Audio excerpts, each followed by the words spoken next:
Do not be afraid, just have faith. Homeletic Annotations for Tuesday of the fourth week in Ordinary Time. Brothers and sisters, today the Gospel places us in a moment of crisis and apparent hopelessness. Let us imagine the scene. Jairus, the head of the synagogue, a man of respect and authority, sets aside his status and runs anxiously to Jesus because his daughter is dying. He believes that if the Master arrives in time, he can save her. But suddenly, the worst news arrives. Your daughter has died. Why do you keep bothering the Master? We can imagine the blow that Jairus' heart felt. How many times have we felt that there is nothing left to do?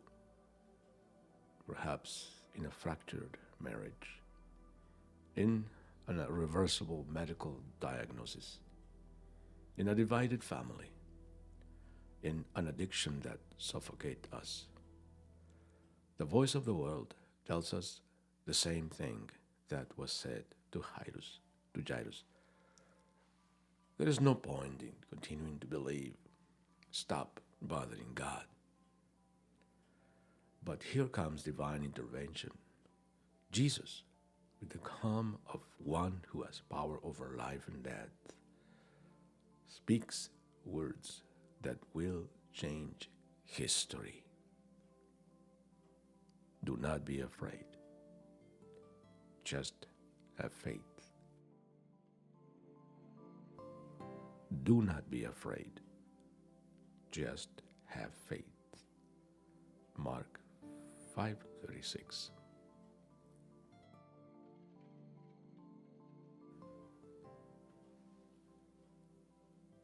What Jesus says to Jairus, he says to us. Faith is not just a nice feeling or a theory. It is the key that opens the door to the impossible. It is the power that can move mountains, as Jesus himself told us. If you have faith the size of a mustard seed, you can say to this mountain, move from here to there, and it will move. Nothing will be impossible for you. Matthew 17:20. Today's gospel gives us another testimony. The woman with the hemorrhage. For 12 years, this woman suffered from an illness that made her impure according to the law.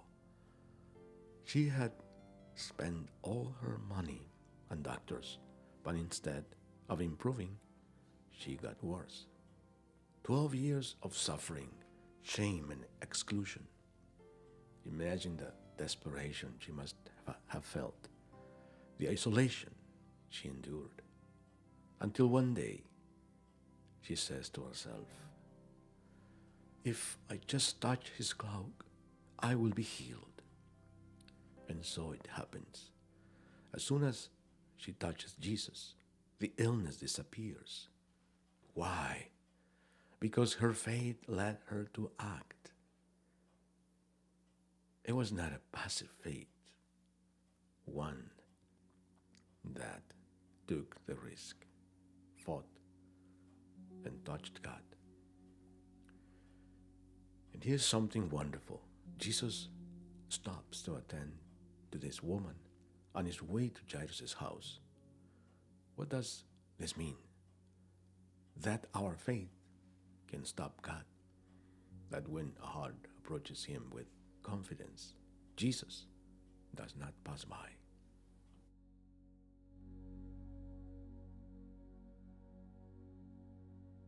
Now, we cannot ignore the warning from the first reading.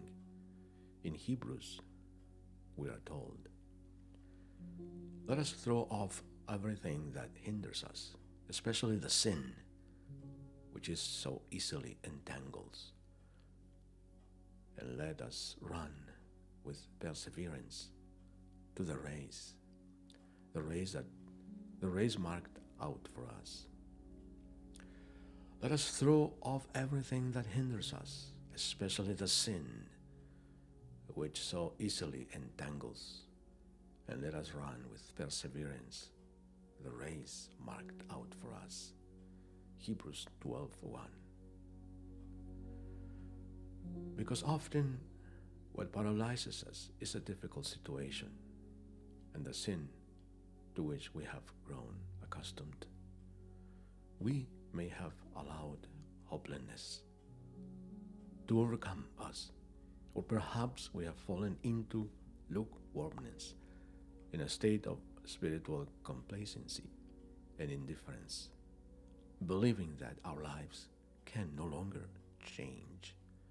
But sin is not the end of the story. Christ himself, who suffered to the point of shedding his blood, conquered sin and death, as Hebrews 12:2 says. Let us fix our gaze on Jesus, the pioneer and perfecter of our faith.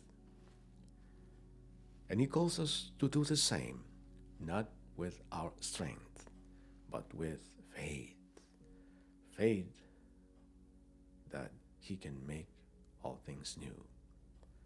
Faith that he can raise what we thought was lost.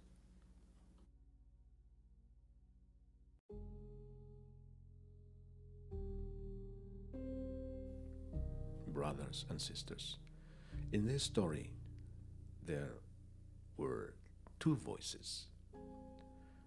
The voice of the world said to Jairus, "Your daughter is dead. Do not bother the master anymore." And the voice of Jesus, who told him, "Do not be afraid. Just have faith."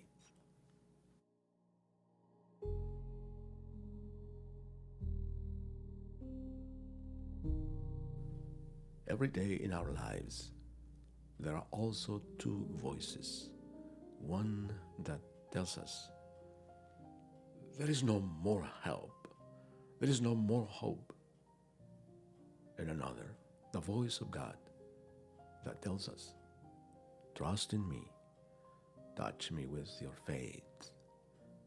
Do not be afraid, have faith.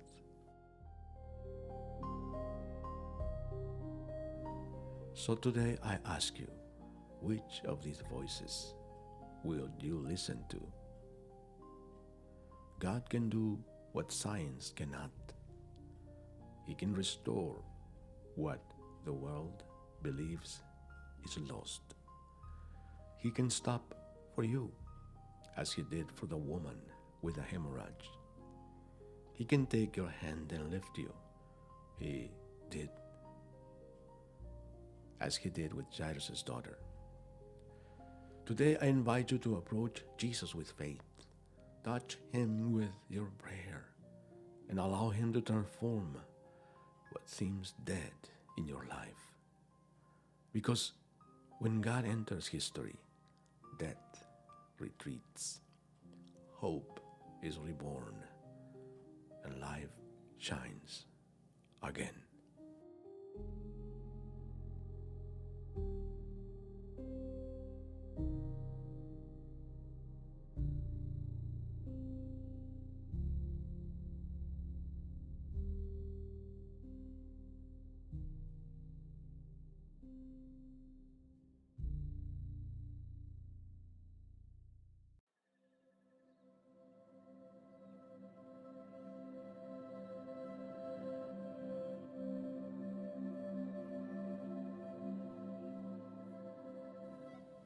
Peace and blessings to you all.